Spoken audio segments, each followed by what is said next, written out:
მას შემდეგ რაც წინა ვიდეოში ქრისტიანობის სამი ყველაზე დიდი მიმდინარეობის ჩამოყალიბების ისტორია მოკლედ განვიხილეთ, დღევანდელ ეპიზოდში შეგვიძლია ქრისტიანობის კიდევ ერთ შტოზე, ორიენტალურ ქრისტიანობაზე ვისაუბროთ და გავიგოთ თუ ვინ არიან და რისი სწამთ ამ დენომინაციის წარმომადგენლებს.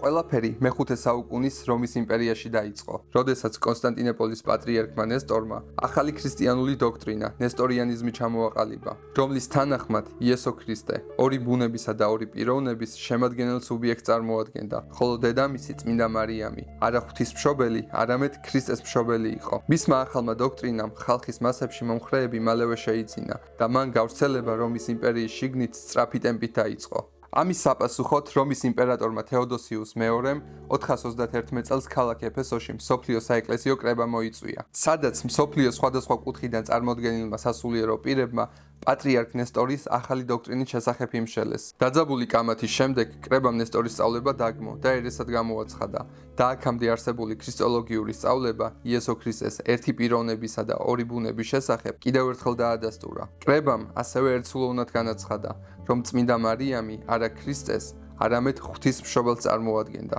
ამის შემდეგ მდგომარეობა თითქოს დასტაბილურდა და რომის იმპერიამ არსებობა ჩვეულ რეჟიმში განაგრძო. მაგრამ ეფესოს კრებიდან გადის სულ რაღაც 2000 წელი და ქრისტიანულ სამყაროში თავს იჩენს კიდევ ერთი ახალი ერესი. მონოფიზიტობა. მონოფიზიტობა ისევ კონსტანტინოპოლიდან და ისევ მაღალი რანგის სასულიერო პირიდან მომდინარეობს. ამ ერესის ავტორს კონსტანტინოპოლთან ახლოს არსებული დიდი სამონასტრო კომპლექსის მეთაური ევტიქი წარმოადგენდა. ევტიქის სწავლების თანახმად იესო ქრისტე ერთ პიროვნებასთან ერთად ასევე ერთ ღვთაებრივ ბუნებას ფლობდა, რომელმაც ინკარნაციის შემდეგ მისი ადამიანური ბუნება მთლიანად შთანთქა.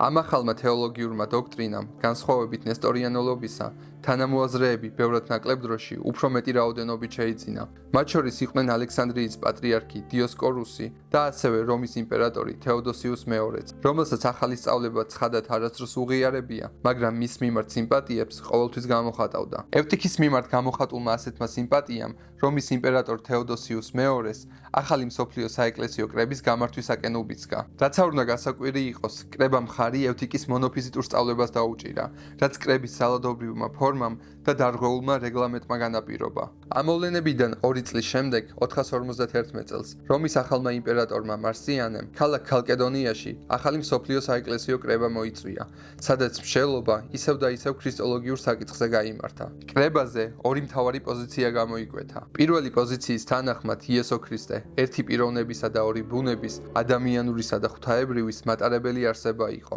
ხოლო მეორე პოზიციის თანახმად კი ქრისტე ასევე ერთი პიროვნების მატარებელ არსებად განიხილებოდა, რომელსაც ორი ბუნების, ღვთაებრივისა და ადამიანურის გაერთიანებით მიღებული ერთი ბუნება ჰქონდა. პირველი პოზიციის მაღიარებლებს, რომლებიც ამავდროულად უმრავლესობას წარმოადგენდნენ, დიოფიზიტები, ხოლო უმცირესობაში მყოფ მეორე მხარეს კი მიაფიზიტები ეწოდათ. დიოფიზიტურ პოზიციას რომის, კონსტანტინოპოლის, ანტიოქიის, იერუსალიმის და ალექსანდრიის ეკლესიების ნაწილი მიემხრო, ხოლო მიაფიზიტურ პოზიციას კი კოპტებისა და სირიის ეკლესიები, რომლებსაც მოგვიანებით სომხეთის, ეთიოპიის, ერიტრიისა და ინდოეთის ეკლესიებით შეუერთდნენ. საბოლოოდ მხარეებმა ერთმანეთი ანათემას გადასცეს და ერთმანეთთან ევქარისტიული კავშირის გაწყვიტეს, რამაც შემდგომ მათი ურთიერთდამოუკიდებლად განვითარება განაპირობა. დღესდღეობით ორიენტალ ქრისტიანთა რაოდენობა 60 მილიონ მორწმუნეს უტოლდება და მათ ყველაზე მრავლად ახლო აღმოსავლეთის, ჩრდილო აფრიკის და კავკასიის რეგიონებში შევხვდებით. ფიქრობ, რომ დღევანდელი ეპიზოდით მომავალი ვიდეოებისთვის კარგი საფუძველი მოვამზადეთ,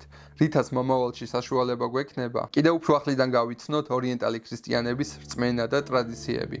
დღეისათვის კი სულ ეს იყო. თუ მოგეწონათ დღევანდელი ეპიზოდი, გააზიარეთ და დაალაიქეთ ვიდეო და ასევე კომენტარებში გამიზიარეთ თქვენი აზრი. როგორ ფიქრობთ, კვლავ დააბრუნებს თუ არა იესო ქრისტე დაკარგულ ცხრებს, კათოლიკეებს, პროტესტანტებს და ორიენტალ ქრისტიანებს ერთიან ორთოდოქსულ ეკლესიაში?